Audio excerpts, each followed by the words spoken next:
देखिए, हमको लगता है कि आज इसी वक्त इसी मंडप में अभय और श्रद्धा की शादी कर देनी चाहिए। हाँ तनुजा जी, आपका दिमाग खराब हो गया क्या? ये सब चल रहा है और आपको अपने बेटे अभय की शादी की पड़ी है। अरे हम अभय के लिए नहीं कह रहे हैं, हम ये श्रद्धा के लिए कह रहे हैं। आज जो भी हुआ है, इसके बाद इस बेचारी बच्ची को ही जिंदगी भर ताने सुनने पड़ेंगे। अरे अभय से शादी करके वो एक नई शुरुआत कर सकती है। अब इसमें क्या गलत है? गलत ये है कि श्रद्धा सुशील लड़की है, समझदार लड़की है, नौकरी पेशा लड़की है, और हमारा बेटा नालायक है, गैर जिम्मेदार है, और नौकरी उसके पास नहीं है, बेरोजगार है वो। अरे श्रद्धा अच्छा खासा कमाती तो है। अच्छा, तो आप चाहती हैं कि हमारा बेटा अपनी धर्म पत्नी के पैसों पर पले? आप तो पूरा इंतजाम करके बैठी हैं कि हमारे बाद उसकी देखभाल करने के लिए कोई हो, और हमारा नवाब सा बेटा जिम्मेदारी उठाए ही नहीं, यही है ना? अरे आप गलत समझ रहे हैं हमको। अरे तो सही क्या है? अरे हम तो उल्टा ये कह रहे हैं कि अगर उसकी शादी हो जाएगी तो उसकी जिम्मेदारी बढ़ जाएगी, और जिम्मेदारी बढ़ जाएगी तो वो संभालना भी सीख जाएगा। अरे आप ही देखिए, आपके इतने डांटने से उस पर कोई भी असर हुआ है? नहीं ना। और अगर श्रद्धा जैसी लड़की से उसकी शादी हो जाती है तो वो खुद देखेगा कि पत्नी कमा रही है, तो वो खुद नौकरी की तलाश में निकल जाएगा। और सच कहें तो अपना स्वार्थ एक तरफ, लेकिन सच में हमारा मन ना श्रद्धा के लिए एकदम पसीज जा रहा है। हम पूरे टाइम यही सोचते रहते हैं कि ऐसा तो किसी भी बच्चे के साथ हो सकता है, और अगर हमारी आरती होती तब हम क्या करते?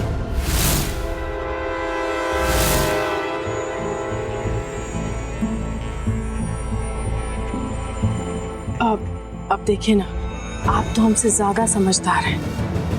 हमें ना एक मौका मिला है कि हम श्रद्धा की जिंदगी को एक नई दिशा दे सकें। वैसे तो तुम्हारी बातें मुझे कभी समझ नहीं आई, लेकिन आज जो तुमने कहा है बहुत ही समझदारी का कहा है।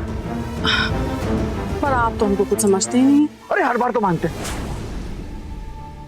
ठीक है, लेकिन अभी मानेगा? अरे आप उसकी चिंता छोड़िए, आप बस वहां जाइए और अपना फैसला सुना दीजिए, हम अभय को संभाल लेंगे। श्रद्धा बेटा, गुनहगार तो हम भी हैं तुम्हारे, लेकिन बेटा यहाँ हालात ही कुछ ऐसे हो गए थे कि आप क्यों माफी मांग रहे हैं? अपनी बेटी के हालात से हम नहीं लड़ पाए। हम अपने आप को कभी माफ नहीं कर पाएंगे कि जिस वक्त हमारी बेटी को हमारी जरूरत थी हम वहां नहीं थे, और अपनी इज्जत के पीछे। नहीं पापा,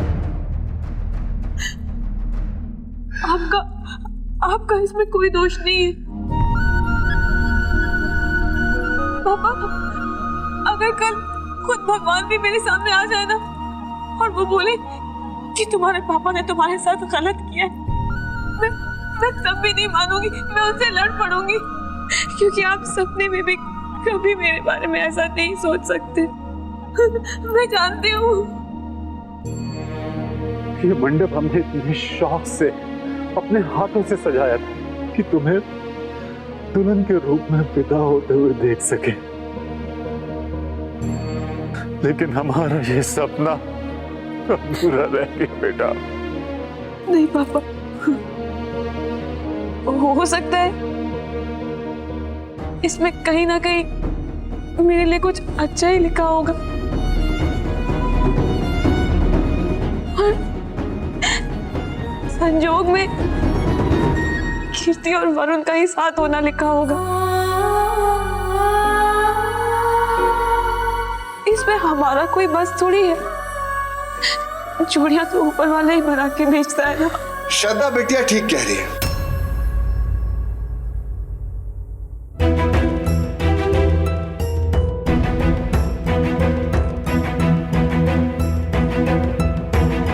हम कहना चाह रहे थे कि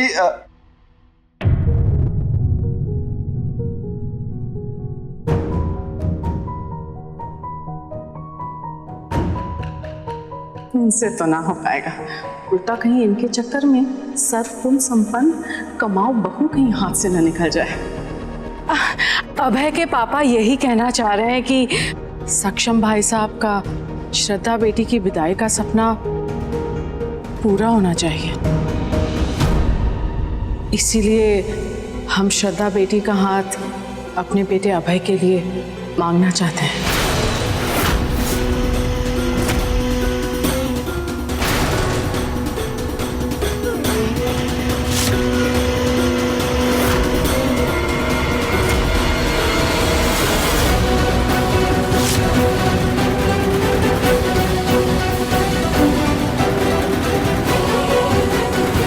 आप बोल क्या रही हैं? अबे जब बड़े बात कर रहे हो तो बीच में नहीं बोल। पापा पर अबे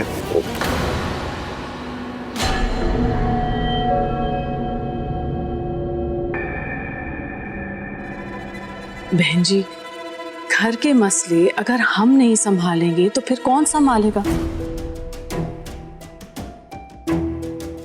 और आप तो जानती हैं कि श्रद्धा की इतनी बदनामी हुई है कि इसके बाद इसके लिए सही रिश्ता मिलना बहुत ही मुश्किल होने वाला है।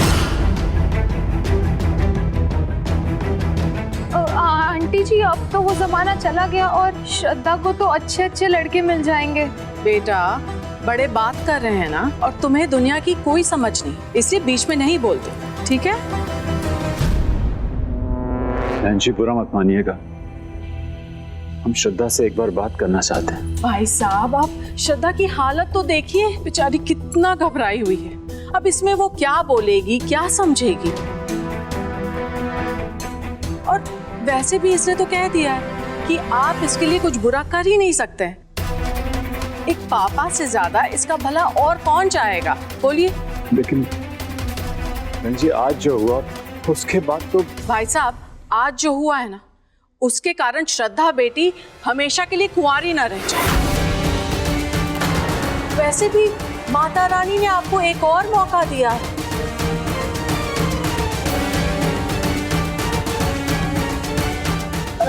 भाई साहब, आप ऐसा कीजिए, आप मंडप की तैयारी करिए, हम अभय को तैयार करते हैं। हाँ, आओ बेटा, चल चल, आ जाओ, आजा आजा, चलो।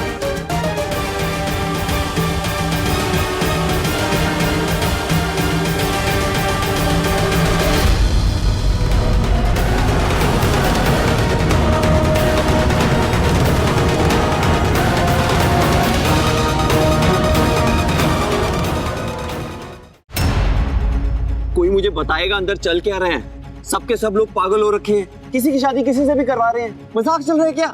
अरे मजाक नहीं चल रहा है, जो भी हो रहा है ना बिल्कुल सही हो रहा है। और सच कहें, श्रद्धा से अच्छी लड़की तुझे नहीं मिलने वाली। माँ, शादी आपकी नहीं मेरी है। आपने मुझसे पूछा था ये फैसला लेने से पहले कि मैं श्रद्धा से शादी करना चाहता हूँ कि नहीं। तूने श्रद्धा जैसी गुणी लड़की देखी है कभी? हाँ, अरे सुंदर है वो, सुशील है, समझदार है, और साथ में कमाती भी है। अरे तुझे और क्या चाहिए? तू ना भगवान का शुक्र मना कि वरुण से शादी होते होते रह गई, वरना तेरी किस्मत में वैसी लड़की नहीं थी, हम कह देते हैं। हाँ, एक गुनी लड़की क्यों, मैं 4-5 गुनी लड़कियां लेकर आता हूँ, आप सबसे मेरी शादी करवा दीजिए। चुप कर। और ये मत सोच कि हमने देखा नहीं था कि कैसे सबके सामने तू श्रद्धा का साथ दे रहा था। अरे रितु की तो बोलती ही बंद हो गई थी, और अब तू नाटक कर रहा है। अरे मम्मी, उस चीज को लोग इंसानियत कहते हैं। मैं तो श्रद्धा की सच्चाई का साथ दे रहा था। ऐसे तो मैं किसी की भी हेल्प करूंगा, आप तो मेरे को शादी करवा देंगे उससे। अरे चुप कर, कुछ भी बोलता है तू। अरे मम्मी, आप ना मेरी एक बात साफ साफ सुन लीजिए, ना तो मेरे पास नौकरी है और ना ही मैं रेडी हूँ अभी शादी के लिए। बेटा, तू सही कह रहा है। इंसानियत के नाते तूने उसकी मदद की, उसके लिए हमें तुम पर बहुत गर्व है बेटा। लेकिन हम चाहते हैं कि इंसानियत के नाते अगर उसे एक दूसरा मौका मिल जाए तो उसका जीवन सुधर जाएगा बेटा। हाँ हाँ, ऐसे तो बड़ा डांट फटकार के इससे सब काम करवा लेते हैं आप। अब क्या हो गया? हम तो देख के रहेंगे कि ये कैसे नहीं मानता है। आप लोगों को ना जो करना करिए, मेरा डिसीजन फाइनल है बस। और तू इधर आ, इधर आ। अगर ये तेरा आखिरी फैसला है ना, तो अपनी माँ का भी आखिरी फैसला सुन ले तू। या तो श्रद्धा की डोली आएगी आज घर, या तेरी माँ की आरती जाएगी उस घर से। हम सच कह रहे हैं, हम ना जहर खा लेंगे।